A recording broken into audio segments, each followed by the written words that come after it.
I'm Davy. I'm awesome. And welcome to Davy's Awesome Stories, where I tell funny stories from my past or go on a rant in an effort to make you laugh. This week, I'm going to be talking about a subject that some people might get sore on, so I want to make it very clear. I'm going to be talking about a very strange cop that I used to deal with in a small town I lived in. Before I get started, let me make a disclaimer. I am not bashing the police. I have no issue with law enforcement. I'm fine with them, and I appreciate what they do for us. But there are some bad cops. There are some weird cops. It's just how it's going to be. I know some of you are already getting on the board of like, yeah, I hate cops. And, well, all I can say to you guys is maybe you'd hate them less if you'd stop breaking the law. Duh!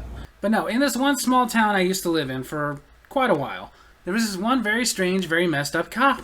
To this day, people argue if this cop was really just always being a jerk and harassing everybody, or if really just his cheese had slipped off of his cracker. Because here's the thing about this small town.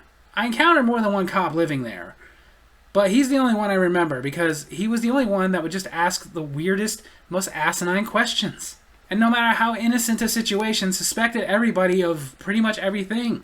Everybody dealt with this guy at some point. So this particular night, I mentioned my old roommate before, my last roommate before I got married, named Chris. Him and I, we'd become friends working at the gas station I always talk about, and now he had moved on to another job, and we both bonded over the fact that we both like wrestling and B-rated movies. So I tell him how I had just bought this one movie that he'd been looking for a long time, because remember, back then, yes, the internet was around, but again, it wasn't like today. It wasn't like you could just go find anything on any streaming service. Streaming services weren't even a thing yet. It was still in the day of, if a movie was hard to find, then you had to hope that you could find a little mom-and-pop video store that was willing to order it for you.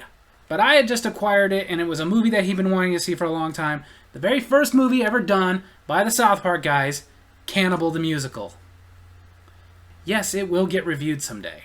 I was no longer working at the gas station and didn't have a job yet, so we decided, hey, when you get home from work, how about I come over to your place and we'll watch this? He didn't get home from work until about 1 in the morning.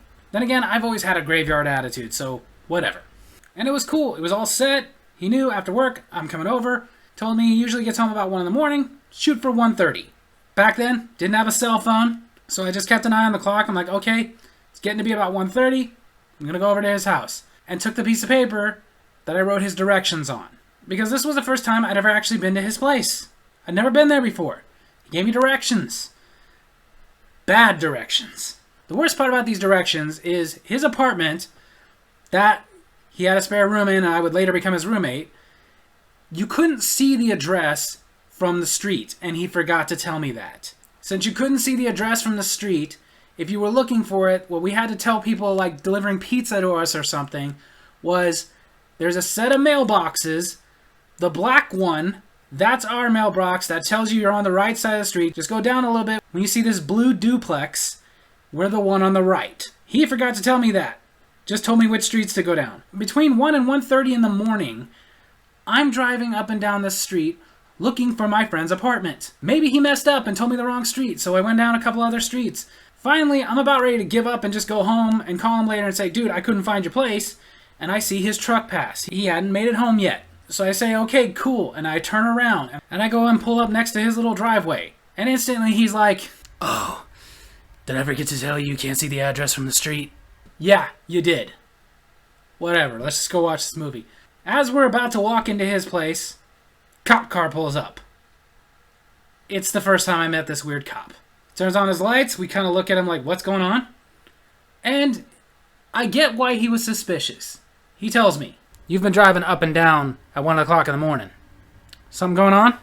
Which, again, I get why that's suspicious. That would look weird. But I thought, oh, okay, just explain the situation to him, and he'll be like, oh, okay, makes sense. Enjoy your night. Nope. So you're saying you know this man? Yes, I know him. That's the friend I told you about, whose place I couldn't find. And again, instead of just taking it as, okay, it's a believable story, he looks over at Chris and goes, you know him? Yeah. Like he said, this is his first time coming over, and, I gave him some bad directions. Well, if you're such good friends, why don't you already know where he lives? Because I've never been to his place before. Just seems like good friends would have already been to each other's homes. I'm sorry.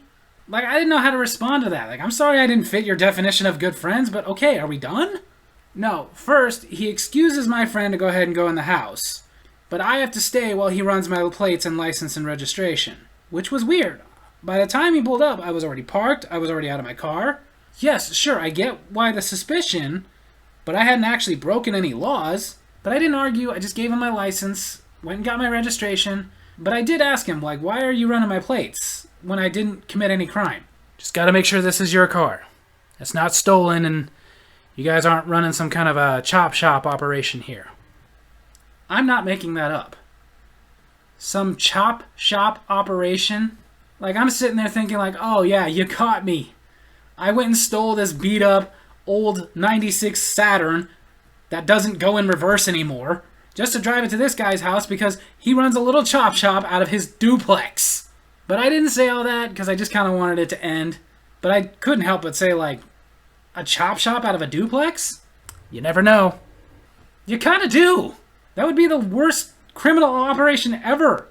Like, there's no garage or anything. It's just a duplex. I don't really know what it takes to run a successful chop shop, but I'm just saying, I figured you'd need at least a garage. But, as weird as that was, he ran my plates, nothing on there, gave me my license and registration, and moved on with his night. Finally. But then there was the next time I encountered him. The next time was about a year or two later. At this point, I'm living in that duplex with my roommate. And I'm working at the same town that he works in, which is about 30 minutes away from where we actually lived. Because in this small town, there wasn't a whole lot of work. His truck is gone. The engine had blown. But luckily for him and for me, where he worked was just right down the street from where I worked. And our shifts were compatible. It was literally like I would drive into work and he'd be there an hour early. And then after work, I'd wait around for an hour, pick him up, and then we'd both go home. It was a good situation at the time. We both were making okay money. He chipped in for gas. And most nights, every night on our way home, there was a gas station literally right down the street from us. Like a block away. We'd pull in on our way home, get a refill on these big-ass like thermos drinks that we'd bought there before for less than the price of a small drink, maybe get a couple of snacks, go home. It was like a nightly routine. I pull into a space at the gas station, start to get out, and right behind my car comes Weird Cop. Hey guys, what's going on? Nothing. Just going inside. I saw your car coming down the hill entering this town. Where'd you come from? The next town over? Came all the way to this town just to stop at a gas station? Well, no. We came from there, and we're stopping at a gas station on our way home. I don't understand. Well, we work in that town, like pretty much half the people that live in this town, and we stopped at this gas station because it's on our way home, which is just down there. Okay. Just seemed a little suspicious. Have a good night. Now, where's the first story and the last story I'm going to tell you? I get why there was a little suspicion. This one I don't. What was suspicious about us stopping at a gas station? The last one, the weirdest encounter.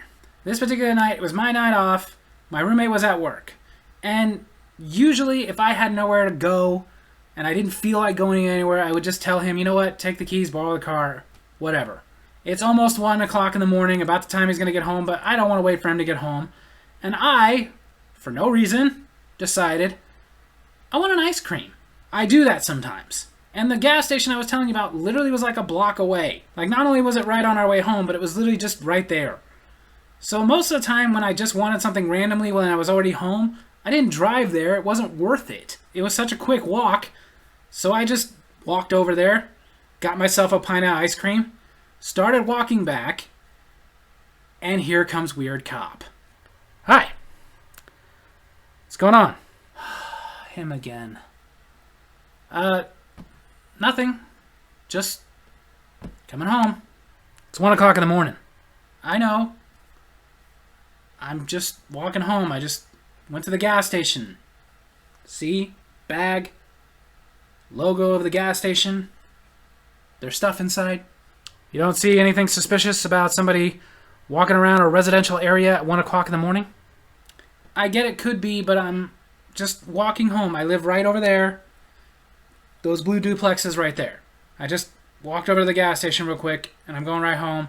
I'm on the main part of the street. I'm not walking in between houses, so I get it's a little suspicious, but I'm just going home. You decided to go to a gas station at 1 o'clock in the morning. Yeah, I'm usually up around this time. I work late shifts. It's my night off. And I was up and decided I wanted some ice cream. You went to get ice cream? At 1 o'clock in the morning? Yeah, that's really it. I just wanted ice cream, even though it's 1 o'clock in the morning. Why would you want ice cream at 1 o'clock in the morning? 'Cause I'm fat? That actually made him giggle a little bit. So he finally just left me alone, but watched me walk to my duplex, turn the key, and walk inside. As if this was all some big elaborate ruse so I could go break into a house. With ice cream. So there you have it. That's my story video this week. I hope you guys enjoyed it, and if you did, make sure to hit like, hit subscribe, hit the little bell so you get notifications when I post new videos, and leave a comment. Tell me if you've ever dealt with a weird cop like this. Love you guys.